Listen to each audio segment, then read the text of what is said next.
তাহলে এই ছিদ্রটা এখান দিয়ে যেমন একটা ছিদ্র আছে, এখান দিয়েও আছে, আবার ঠিক নিচে দিয়ে নিচের অংশ দিয়ে কিন্তু একই ছিদ্রটা কিন্তু আছে আরেকটা। ক্লিয়ার? এই ছিদ্র দিয়ে বাতাসটা টানে, এই ছিদ্র দিয়ে টানে, আর সামনে দিয়ে কি করে সরবরাহ করে, কিছু বাতাস এখান থেকে সরবরাহ করে নিচে চলে আসে, আবার পুনরায় রিটার্ন চলে যায়, আবার আসে, আবার চলে যায়। এইভাবে 24/7 মানে 24 ঘন্টা 7 দিন এইভাবে চলতে থাকে কন্টিনিউয়াস।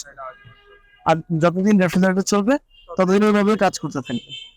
এখন তোমাদের এই জিনিসগুলো দেখানোর উদ্দেশ্য হলো এইটা, যে তোমাদের ব্রেনের ভিতরে একটা প্রতিচ্ছবি তৈরি করা, তোমাদের কল্পনা শক্তিতে একটা প্রতিচ্ছবি তৈরি করা, যে তোমরা রেফ্রিজারেটরের ভিতরে আসলে কি আছে, ডিজাইনটা কেমন, সেটা যদি তোমরা জানো তাহলে তোমরা এটা করতে পারবা যে এটার প্রবলেমটা কি আর সলভ কিভাবে করতে হবে। কথা কি বুঝতে পারছি? We are from